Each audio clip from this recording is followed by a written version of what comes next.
Hello बच्चों, मैं स्मिता बिजलवान स्वागत करती हूँ आपका आईसीटी वर्चुअल क्लास में। आशा करती हूँ आप सभी स्वस्थ होंगे और अच्छे से अपनी पढ़ाई कर रहे होंगे। बच्चों, आज हम पढ़ने जा रहे हैं क्लास 12 की केमिस्ट्री। और क्लास 12 केमिस्ट्री में हमारा चैप्टर चल रहा था केमिकल काइनेटिक्स। इसी को ही आगे हम आज पढ़ेंगे। तो देखो, लास्ट लेक्चर में हम केमिकल काइनेटिक्स के बारे में बात कर रहे थे और काफी सारे टॉपिक्स हमने इसके अच्छे से पढ़ लिए थे। लास्ट लेक्चर में क्या क्या टॉपिक पढ़ लिए थे उन्हें एक बार जरा हम देख लेते। एक बार आप देख लो क्या क्या टॉपिक हमने कवर कर लिए थे लास्ट लेक्चर में। और लास्ट लेक्चर में हम ये मेथड के बारे में बात कर रहे थे, जो ऑर्डर ऑफ रिएक्शन को डिटरमाइन करने के लिए कौन से वेरियस मेथड। ठीक है, तो कुछ मेथड हमने ये देख लिए थे, बाकी कुछ ग्राफ हमने देख लिए थे। तीनों यानी कि एक रेट कंसंट्रेशन का ग्राफ है ना, और एक क्या है ये टी और टी के बीच का ग्राफ, और एक टी हाफ का ग्राफ, हाफ लाइफ। फिर के की यूनिट से देख लिया था, के की यूनिट से भी हम आसानी से ऑर्डर डिटरमाइन कर सकते हैं, हाफ लाइफ से भी डिटरमाइन कर सकते हैं। फिर लास्ट लेक्चर में शूडो फर्स्ट ऑर्डर रिएक्शन के बारे में, रिएक्शन जो लगती है कि सेकंड ऑर्डर रिएक्शन है लेकिन एक्चुअल में भी फर्स्ट ऑर्डर रिएक्शन। एग्जांपल देख ले तो बहुत इंपॉर्टेंट एग्जांपल है hydrolysis of ester and presence of acid. चलो, फिर हम कोलिजन थ्योरी के बारे में बात करते हैं। कोलिजन थ्योरी बेस्ड है काइनेटिक थ्योरी ऑफ गैसेस। अब collision theory, in order to form products the reactant molecule must collide with each other। तो ये थ्योरी कहती है कि प्रोडक्ट बनाने के लिए रिएक्टेंट मॉलिक्यूल को आपस में कोलाइड करना बहुत ज्यादा जरूरी है। ठीक है, not all collision result in product formation, only a few collision form product and are known as effective collision. तो यहाँ पे बात की गई कि सारी कोलिजन से प्रोडक्ट नहीं बनता। ठीक है, कुछ ही कोलिजन होती हैं जिनसे प्रोडक्ट बनता है, और ऐसी कोलिजन को कहा जाता है इफेक्टिव कोलिजन। ठीक है, कुछ कोलिजन से ही प्रोडक्ट बनेगा, उनको कहेंगे हम इफेक्टिव कोलिजन। अब कोलिजन को इफेक्टिव होने के लिए दो फैक्टर रिस्पॉन्सिबल है, एक है एनर्जी फैक्टर, एक है ओरिएंटेशन फैक्टर।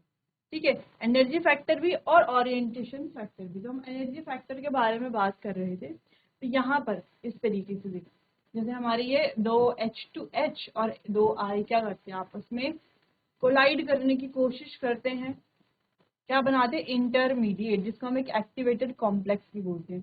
ये जो एक्टिवेटेड कॉम्प्लेक्स होता है ये हाईली अनस्टेबल होता है, क्योंकि इसकी एनर्जी क्या होती है, बहुत ज्यादा हाई होता है। हाई एनर्जी की वजह से स्टेबिलिटी कम ही होगी, इसलिए हाईली अनस्टेबल। ठीक, फिर यहाँ पे इसके बाद इंटरमीडिएट के बाद हमारा जो है प्रोडक्ट का फॉर्मेशन हो जाता है। ठीक, चलो, तो हम यहाँ पर दो तरह के रिएक्शंस हैं, एंडोथर्मिक और एक्सोथर्मिक। हम यहाँ पर अलग अलग ये ग्राफ देख रहे हैं। तो लास्ट लेक्चर में हमने ये देखा था एंडोथर्मिक। ठीक है, इसको थोड़ा सा रिवाइज करके फिर एक्सोथर्मिक के ग्राफ के बारे में बात।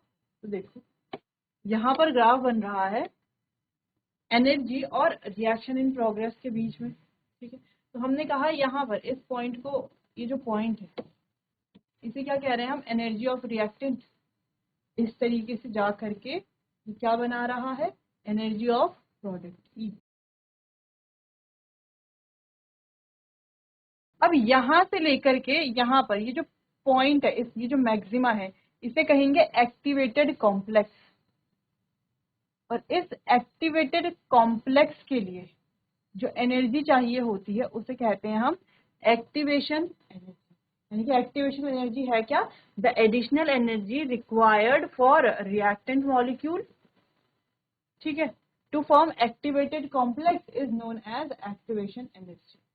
ठीक है, चलो, फिर हमने बात की कि यहां से यहां तक की जो एनर्जी है इसे क्या कहेंगे बच्चों, इसे कहा जाएगा एक्टिवेशन एनर्जी। कौन सी एक्टिवेशन एनर्जी, ये वाली। ठीक है, ध्यान रखना है, ये क्या है, एक्टिवेशन एनर्जी। दूसरा, ये जो टोटल एनर्जी है पूरे यहां से लेकर के यहां तक की, इसे कहेंगे थ्रेशोल्ड एनर्जी। क्या कहेंगे, थ्रेशोल्ड एनर्जी। ठीक है, और यहां से यहां तक की जो एनर्जी है ये किसकी एनर्जी है, ये केवल और केवल, अगर आप ध्यान से देखो इसे हम क्या कह सकते हैं, ई ए बैक। ठीक है, एनर्जी ऑफ बैकवर्ड। वैसे ये क्या है, ये जो एक्टिवेशन एनर्जी, इसे ई ए फॉरवर्ड भी कह सकते हैं, इसे कहेंगे ई ए बैकवर्ड। अब यहाँ पर अगर आप देखो कि ये जो रिएक्टेंट की एनर्जी है और ये जो प्रोडक्ट की एनर्जी है, ठीक है, अगर आप ध्यान से देखो इनके बीच में इतना गैप है, कितना गैप है, इतना गैप है, दिख रहा है इतना गैप है ना। ये पूरे रिएक्टेंट की एनर्जी और ये प्रोडक्ट की energy, energy of reactant minus product minus reactant कर लेंगे तो इतना क्या आ जाएगा, इसके बीच में जो गैप आ जाएगा ये क्या हमारा डेल्टा एच। ठीक है, दूसरी चीज देखो कि रिएक्टेंट की एनर्जी क्या है, कम है, और प्रोडक्ट की एनर्जी क्या है, ज्यादा है। रिएक्टेंट की एनर्जी जब कम है और प्रोडक्ट की एनर्जी ज्यादा है तो जो डेल्टा एच आएगा वो क्या आएगा, वो आएगा पॉजिटिव। ठीक है, तो डेल्टा एच पॉजिटिव क्यों आ जाएगा, क्योंकि प्रोडक्ट की एनर्जी, सॉरी, प्रोडक्ट की एनर्जी ज्यादा है रिएक्टेंट की एनर्जी। ठीक है, ज्यादा है ना, देखो रिएक्टेंट की एनर्जी यहाँ पर है, प्रोडक्ट की एनर्जी अगर हम ध्यान से देखें तो यहाँ पर ये ही प्रोडक्ट की एनर्जी। ठीक है, तो रिएक्टेंट की एनर्जी इतने नीचे है, प्रोडक्ट की एनर्जी यहाँ पर है, प्रोडक्ट की एनर्जी ज्यादा है रिएक्टेंट की एनर्जी से, इसीलिए जो डेल्टा एच यहाँ पर है तो ये डेल्टा एच किस में आएगा, पॉजिटिव में आएगा। अच्छा, अगर इसके अपोजिट होता, यानी कि अगर प्रोडक्ट की एनर्जी कम होती और रिएक्टेंट की एनर्जी ज्यादा होती, जो कि एक्सोथर्मिक ग्राफ में हम देखेंगे, तो वहां पर जो हमारा डेल्टा एच आएगा वो क्या आएगा, नेगेटिव आएगा। ठीक है, एक और चीज, अच्छा delta H EP minus E R को तो बोल ही रहे हैं, डेल्टा एच हम इसे भी कह सकते हैं क्या, देखो ईपी माइनस ई आर कौन सा, देखो ये रहा product minus E R, minus करेंगे तो इतना गैप जो आएगा। ठीक है, क्लियर है। अच्छा, इसको हम क्या बोल रहे हैं, energy of forward minus energy of backward, यानी कि फॉरवर्ड में से अगर हम बैकवर्ड एनर्जी को माइनस कर लेंगे तो क्या आ जाएगा, हमारा डेल्टा एच वापस से आ जाएगा। क्लियर है। ठीक है, तो इसको अगर आप नोट करना चाहें तो आप इसको नोट कर सकते हैं। सिंपल हम ये कह सकते हैं यहाँ पर energy of product is greater than energy of reactant. ठीक, क्लियर, कोई कंफ्यूजन तो नहीं है यहाँ पर। चलिए, अब इतना आपको क्या कर लेना है बच्चों, नोट कर लेना है, फिर हम आगे एक्सोथर्मिक के लिए ग्राफ देखेंगे।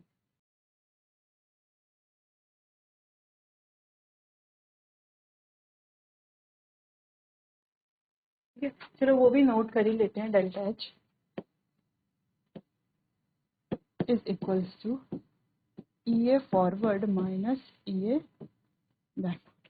ई ए क्या है, एक्टिवेशन एनर्जी, ये क्या है,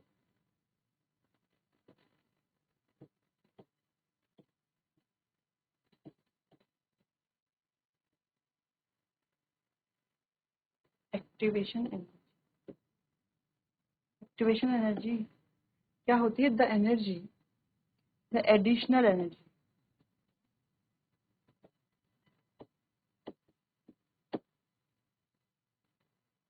the additional energy required by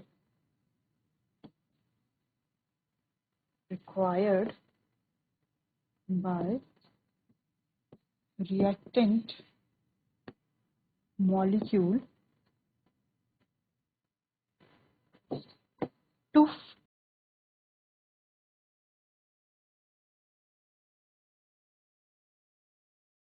to form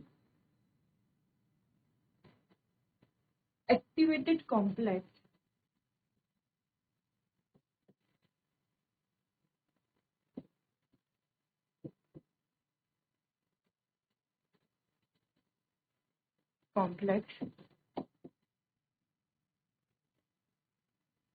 is called EA, या हम बोले एक्टिवेशन एनर्जी। एक्टिवेशन, क्लियर है, कोई कंफ्यूजन तो नहीं है अभी इसके किसी भी पॉइंट। चलो आगे बात करते हैं, एक्सोथर्मिक के लिए ग्राफ बनाते हैं। ठीक है, तो देखो ग्राफ कुछ कुछ ऐसा ही बनना है।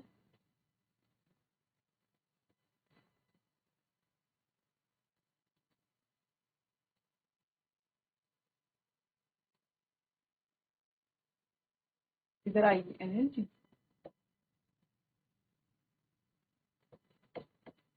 इधर आएगा reaction in progress.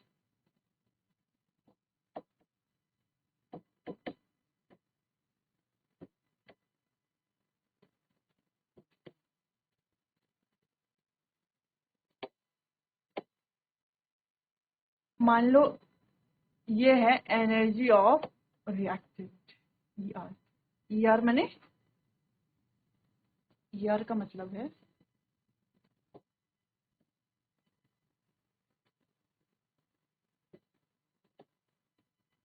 Energy of reactant. ठीक है, ER यानी कि रिएक्टेंट की एनर्जी। अच्छा देखो, यहाँ पर जो हमने पढ़ लिया, ठीक है, क्लियर है। यहाँ पर हम इसको दोबारा से एक्सोथर्मिक के लिए बना रहे हैं, तो अब यहाँ पर भी देख लो, इसको पूरे डिटेल में बनाएंगे जिससे कि आपको दोनों अच्छे से क्या हो जाएंगे, याद भी हो जाएंगे।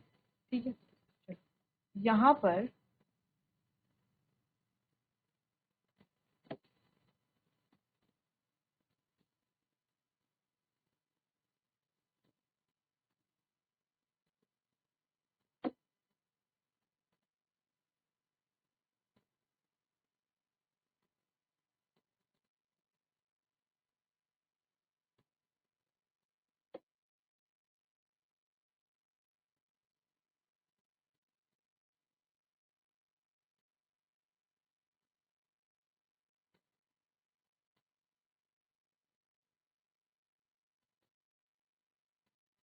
ठीक है, और ये है EP यानी कि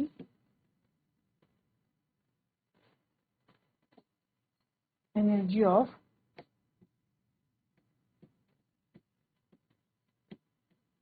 प्रोडक्ट। अगर हम यहाँ पर ध्यान से देखें,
चलिए यहाँ पे क्या समझ में आ रहा है, शॉर्ट देखते हैं पहले। ये क्या है, एनर्जी ऑफ रिएक्टेंट, ये है एनर्जी ऑफ प्रोडक्ट। तो यहाँ पर क्या समझ में आ रहा है, इस ग्राफ में हमें ये समझ में आ रहा है कि यहाँ पर जो एनर्जी ऑफ प्रोडक्ट है वो क्या है, कम है ना। देखो रिएक्टेंट की एनर्जी यहाँ पर है और प्रोडक्ट की एनर्जी यहाँ पर है। अगर हम सेम लिखें तो ये देखो EP है ना, EP है ना। तो रिएक्टेंट की एनर्जी देखो ऊपर है और प्रोडक्ट की एनर्जी नीचे, यानी कि प्रोडक्ट की एनर्जी कम है किसकी एनर्जी से, एनर्जी ऑफ रिएक्टेंट, या सिंपली कहें कि रिएक्टेंट की एनर्जी ज्यादा है प्रोडक्ट की एनर्जी से। तो ये क्या होगी, एक्सोथर्मिक। यहाँ पर क्या बनेगा, एक्सोथर्मिक ग्राफ बन रहा है। ठीक है, अब ये जो एक्सोथर्मिक ग्राफ है बच्चों, यहाँ पर अगर हम डेल्टा H की बात करें तो डेल्टा H क्या होता है बच्चों, EP माइनस ER। अब यहाँ पर देखो रिएक्टेंट ज्यादा है और प्रोडक्ट क्या है, कम है, तो यहाँ पर डेल्टा H क्या आएगा, डेल्टा H आएगा बच्चों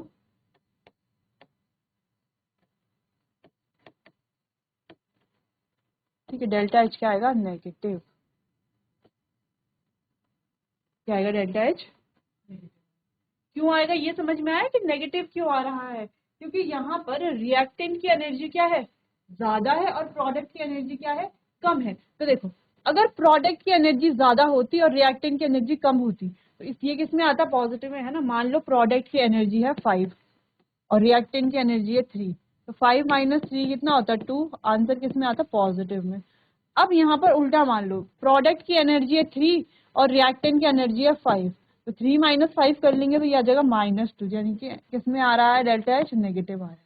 ठीक, सिंपल सा है। क्लियर? इतना समझ में आया? यहाँ तक तो कोई कंफ्यूजन नहीं है? ठीक है, चलो अब यहाँ देखते हैं।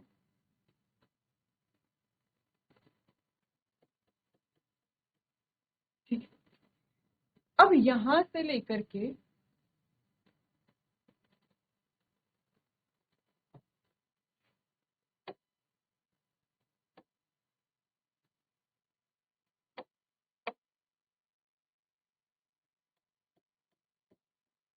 देखो, बाकी ग्राफ को ऐसे ही डिस्कस करना है जैसे हमने यहाँ पर डिस्कस किया था। तो देखो यहाँ पर हमने क्या डिस्कस किया था कि यहाँ से लेकर के यहाँ तक ये जो एनर्जी है इसे क्या कहेंगे? Activation energy. एक्टिवेशन एनर्जी है क्या? जो रिएक्टेंट को चाहिए, एडिशनल एनर्जी रिएक्टेंट को चाहिए कहाँ पर? एक्टिवेटेड कॉम्प्लेक्स बनाने के लिए। ठीक है, तो वो होगी एक्टिवेशन एनर्जी। बाकी ये जो पूरा है ये होगी हमारी थ्रेशोल्ड एनर्जी। ठीक है, क्या होगी? पूरी थ्रेशोल्ड एनर्जी। क्लियर? चलो यहां पर बात करते, देखो यहां से यहां तक ये जो एनर्जी है, ठीक है, यानी कि रिएक्टेंट को किसके लिए एक्टिवेट, ये क्या यहाँ पर एक्टिवेटेड कॉम्प्लेक्स,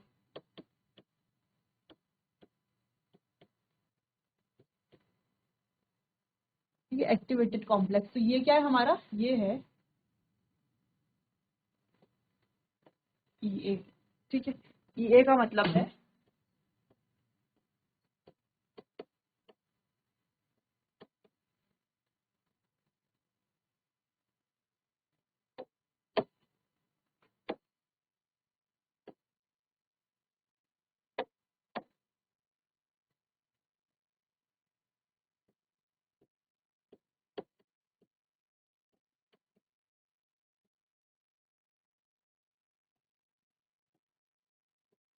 एक्टिवेशन एनर्जी। ठीक है, बाकी यहां से लेकर के यहां तक ये जो पूरी एनर्जी है ये क्या है?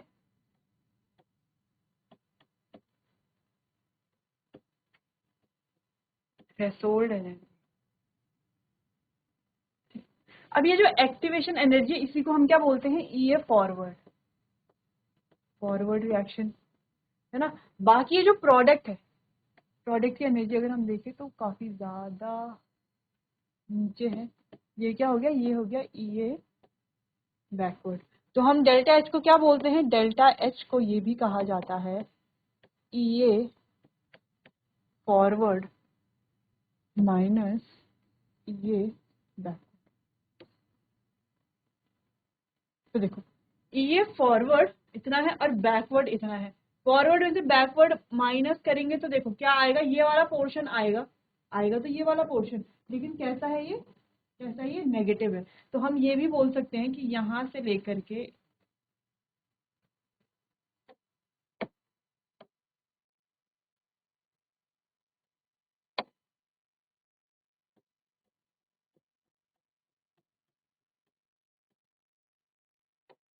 हम ये भी कह सकते हैं यहां से लेकर के जो ये वाली डिस्टेंस है, ठीक, ये वाली जो डिस्टेंस है इसको हम क्या बोल रहे हैं? ये वाली डिस्टेंस एक्चुअल में देखें तो क्या है? रिएक्टेंट की एनर्जी और प्रोडक्ट की एनर्जी।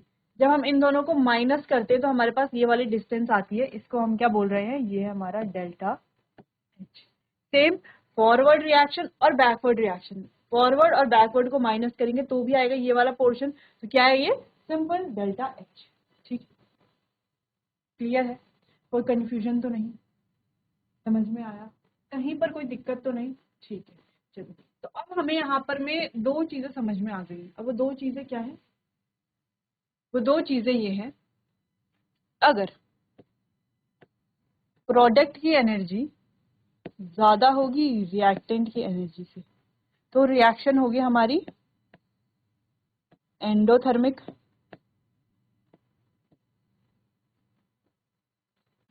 एंडोथर्मिक। और यहाँ पर जो डेल्टा एच आएगा वो कैसा आएगा? देखो प्रोडक्ट की ज्यादा है रिएक्टेंट की कम है, तो डेल्टा एच कैसा आएगा? हमेशा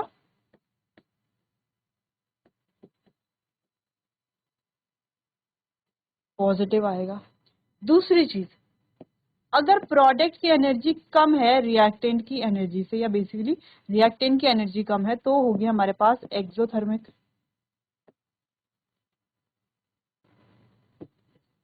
यहाँ पर जो डेल्टा एच आएगा वो क्या आएगा, ऑब्वियसली नेगेटिव आएगा, ठीक है, नेगेटिव।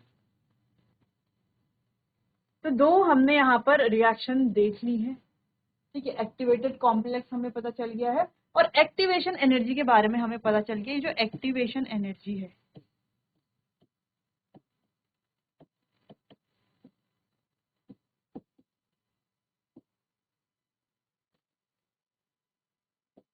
तो है क्या activation energy,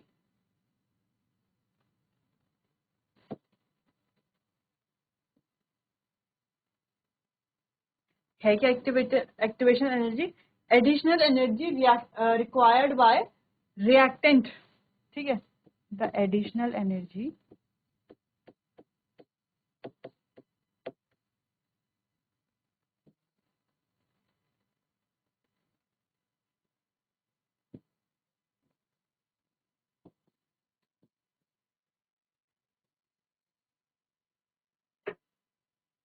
required by reactant molecule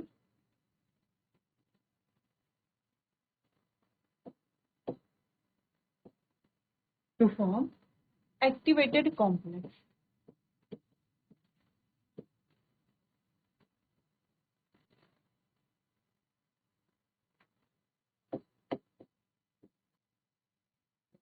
Is called EA, यानी कि एक्टिवेशन एनर्जी। उसी को हम क्या बोलते हैं, एक्टिवेशन एनर्जी। क्या है, additional energy required by reactant molecule to form activated complex is called activation energy. Clear है, कोई कंफ्यूजन तो नहीं है इसमें।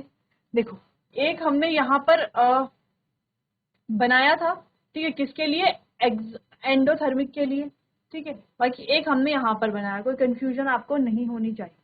क्लियर है, नोट कर लीजिए इसको।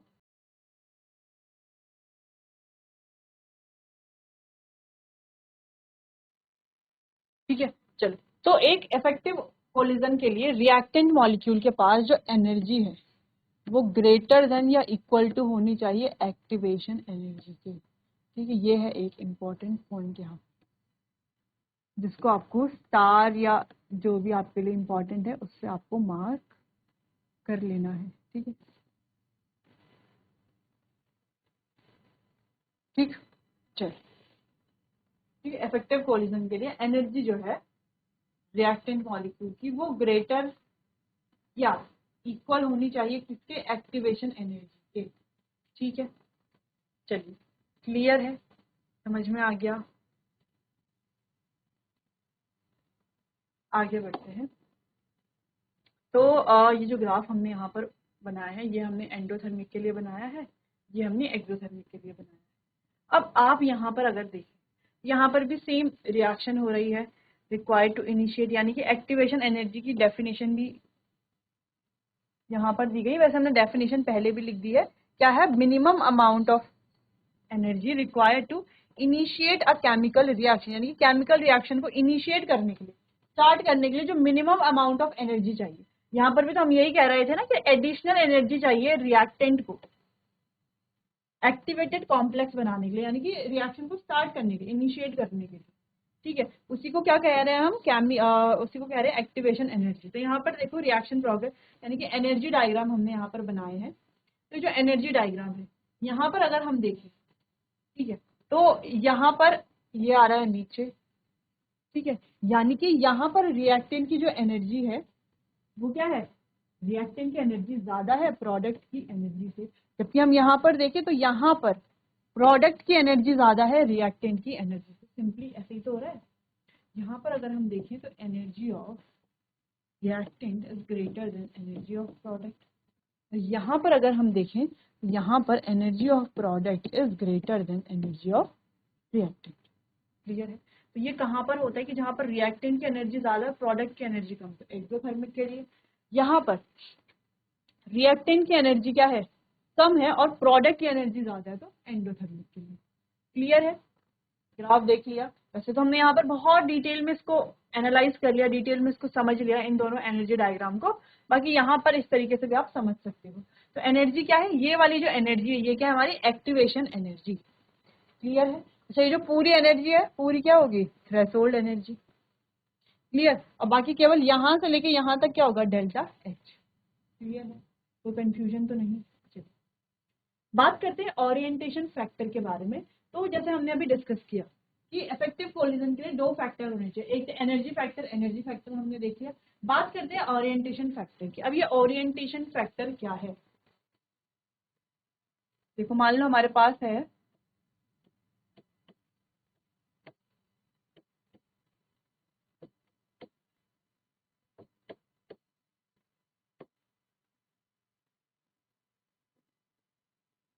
यहाँ पे हमें क्या करना है, प्रोडक्ट बनाना है। अब इसके दो तरीके हैं, या तो ये यहां से यहां जाए, इस पर अटैक करे, ये आई चला जाएगा बाहर, ये OH उसकी जगह आ जाएगा। ठीक है, एक तो ये तरीका है, यह पाथ ए, क्या है ये, पाथ ए। ठीक है, पाथ, या तो फिर ये जाएगा यहां से अटैक करेगा और आई यहां से बाहर चला जाएगा, तो ये हमारा पाथ बी। लेकिन देखो बच्चों, ये आई क्या है, यहाँ पर एक डेल्टा नेगेटिव चार्ज क्रिएट होगा, है ना, ज्यादा क्या है, इलेक्ट्रोनेगेटिव है इसकी वजह से, और यहाँ पर एक डेल पॉजिटिव चार्ज क्रिएट होगा डेल पॉजिटिव चार्ज क्रिएट। ठीक है, तो जब ये OH नेगेटिव यहाँ से जाना चाहेगा, कहाँ से, यहाँ से जाना चाहेगा, तो बीच में क्या मिलेगा, एक इसे I नेगेटिव मिलेगा, तो ये भी नेगेटिव है, नेगेटिव नेगेटिव आपस में रिपेल होंगे। तो अगर हम बात करें, ये जो पाथ ए है, ये क्या है, एक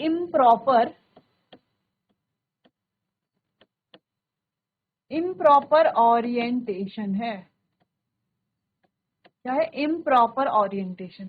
और अगर हम पाथ बी की बात करें, तो ये यहां से जाएगा बैक साइड से, और ये आई यहां से निकल जाएगा बाहर, और हमारे पास प्रोडक्ट बन जाएगा। ये क्या है, प्रॉपर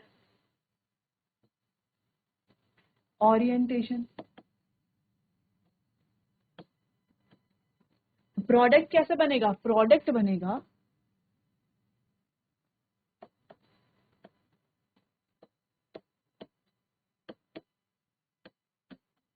ठीक है, CH3OH मिथेनॉल।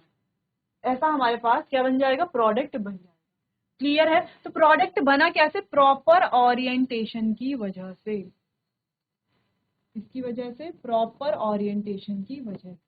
तो for collision to be effective, यानी कि कोलिजन को इफेक्टिव होने के लिए अलोंग विद एनर्जी, एनर्जी के साथ साथ orientation if colliding molecule should be, orientation of कर लेंगे इसको, orientation of colliding molecule should be proper. तो जो कोलाइडिंग मॉलिक्यूल्स है उनका ओरिएंटेशन भी कैसा होना चाहिए, प्रॉपर ओरिएंटेशन होना चाहिए। समझ में आया। तो एनर्जी की हमने बात कर ली कि एनर्जी फैक्टर, एक तो एनर्जी फैक्टर है, दूसरा ओरिएंटेशन फैक्टर। तो ओरिएंटेशन कैसा होना चाहिए, प्रॉपर ओरिएंटेशन होना चाहिए। दूसरा, तो molecularity and order of reaction are generally cannot be greater than 4, as the probability of more than 3 molecules to collide with proper orientation is very less. तो यहाँ पे 3 कर लेंगे। ठीक है, तो जैसे हमने ऑर्डर और मॉलिक्यूलरिटी में बात की थी कि ऑर्डर और मॉलिक्यूलरिटी 3 से ज्यादा नहीं हो सकती। क्यों नहीं हो सकती, क्योंकि दोनों फैक्टर, एनर्जी फैक्टर और ओरिएंटेशन फैक्टर की जो करेक्ट होने की प्रोबेबिलिटी है वो है बहुत कम। इस वजह से 3 से ज्यादा ऑर्डर और मॉलिक्यूलरिटी नहीं हो। ठीक है, तो 3 से ज्यादा मॉलिक्यूल कोलाइड करें, उनका प्रॉपर ओरिएंटेशन हो, ठीक है, और उनकी जो एनर्जी है प्रॉपर एनर्जी, प्रॉपर ओरिएंटेशन हो, ऐसा जरूरी नहीं है ना, ऐसा जरूरी नहीं कि वहां पर इफेक्टिव कोलिजन हो। इसीलिए हम कहते हैं कि ऑर्डर और मॉलिक्यूलरिटी 3 से ज्यादा होना बहुत रेयर चांसेस, ठीक है, बहुत रेयर केसेस में 3 से ज्यादा ऑर्डर मॉलिक्यूलरिटी होती है। क्लियर है। चलिए, तो ओरिएंटेशन फैक्टर के बारे में नोट कर लीजिए।